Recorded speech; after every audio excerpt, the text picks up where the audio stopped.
So we have the power rankings, and the power rankings are always exciting. This week's list is inspired by Jackson Smith and Jigba's market-setting deal at the wide receiver position. So the power rankings for today are the top 5 NFL players I want to see get paid this offseason.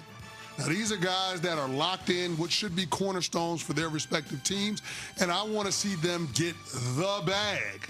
So we will reserve the honorable mentions for the end of the list. Copy. We're going to jump straight into the top 5, but before I do that, she is the lovely Michelle Smallman with the powder blue. Very nice fit today. Thank you. He is the Ocho, Evan Cohen, with the blazer on. Yes, sir. And I am the resident Super Bowl champ. Pat, let's get to it.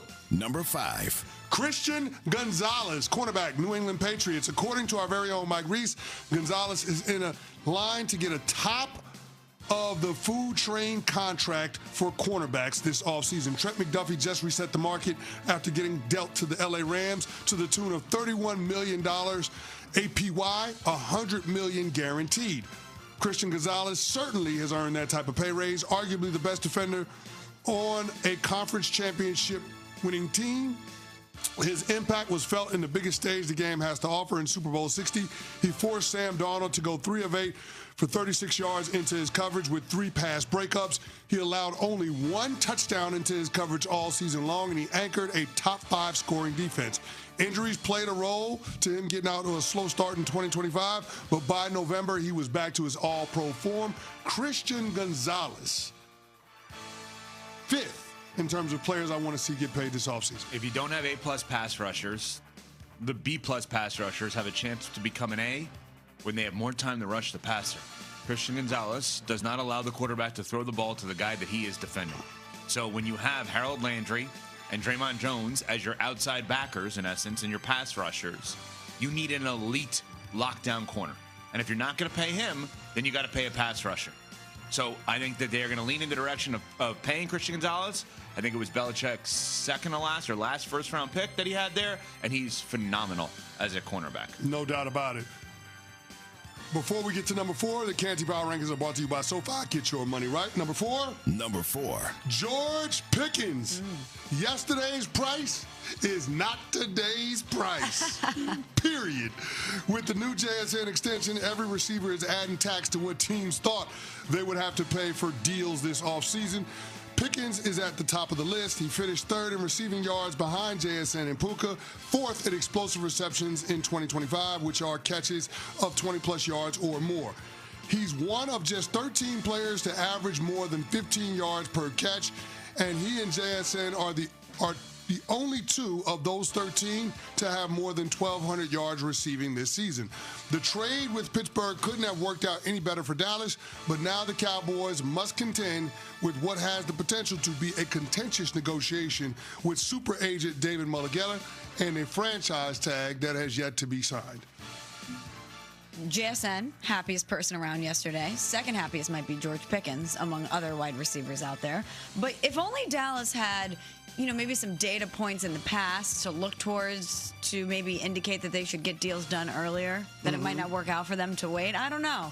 Maybe. If only they had those opportunities to look for in the past. But no, Pickens obviously very thrilled with the numbers that JSN got yesterday. And as you just outlined, they are in lockstep in some of their metrics. So, yeah, I would imagine that the Dallas Cowboys are going to have to up the price for George Pickens. I wouldn't. Whoa. We can get back to that if you'd like. Let's get through the list. Okay. Number 3. Number 3. Jalen Carter. Pat Costello, you'll love this one. Philly paid fellow defensive tackle Jordan Davis at the outset of this offseason to the tune of $26 million a year, which is 3rd among interior defenders. Carter is the best player on Philly's defense, and it's not really debatable, so his value should clearly merit a top-of-the-market contract. But the issue with Carter isn't production. It's the 6 inches between his ears, the ejection to start the season against the Dallas Cowboys, the unsportsmanlike conduct penalties, the post-snap penalties lead to questions on whether you can trust him with a market-setting deal. The 2024 All-Pro has the ability to be the most dominant defensive force in football, which should push the deal over the finish line.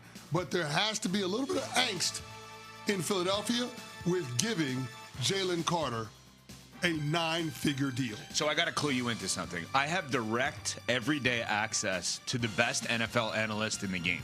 And that guy has told me privately in front of millions of people on ESPN2, ESPNU, and ESPN Radio that Jalen Carter could be the best defensive player in the NFL. Yes.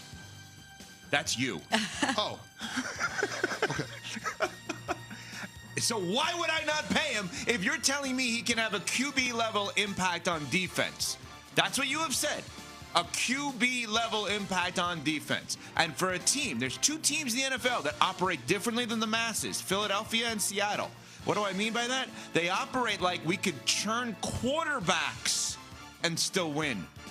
So, if I have a defender, even if it costs me some things on offense, they may be trying to do that anyway. They may be saying, okay, what's our long-term plan? Past Hurts, past Darnold in these 2 respective cases. That sounds wild, I know. But Chris Canty tells us all the time, this man, Jalen Carter, he's different than the rest. He could be the best player in the National Football League. Get it done, Philly. Next. Number 2. Will Anderson Jr. from the Houston Texans, defensive end, pass rush expert. All you need to know is that the Houston Texans this offseason gave the other defensive end, Danielle Hunter, in Houston, an extension to the tune of $40 million a year. If Danielle Hunter is worth $40 million a year on an extension, what do you think Will Anderson is worth? We're talking Michael Parsons numbers for a 24-year-old first-team All-Pro defensive end that led his team in quarterback hits. He was 12th he had 12 sacks on the season, but his production goes just beyond the numbers. You're talking about somebody that was the anchor for the top defense in the National Football League in total defense, and they were second in scoring defense. Will Anderson Jr. was a player that the Houston Texans moved back up for in the 2023 draft to take. He's first-time contract extension eligible, and this is as clear of a no-brainer as you're going to have in all of football. And you're talking about somebody that should be, when his deal is all said and done, the highest-paid defensive player in NFL league history. Will Anderson Jr. checking in at 2 on the guys I want to see get paid this offseason. I imagine Will Anderson Jr.'s agent has a pretty easy job. What do you really have to negotiate in this one? Obviously, you're going to want certain figures, but the Texans have proven that they take care of their guys. But he has been incredibly productive. He's an anchor for that team. You said it, CC. It's an absolute no-brainer. We're up to number 1 in the power rankings, brought to us by SoFi. Will Anderson Jr. number 2, Jalen Carter number 3, George Pickens number 4, Christian Gonzalez number 5. Who then is number 1? Number 1. Y'all know who it is. Lamar Jackson. Listen, y'all, there have only been 8 quarterbacks in the Super Bowl era to have 3 first-team All-Pros. They are Peyton Manning, Aaron Rodgers, Tom Brady, Brett Favre, Dan Marino, Joe Montana, Steve Young, and Lamar Jackson. All of those other guys are gold jacket guys. Either they got it or they will have one here shortly.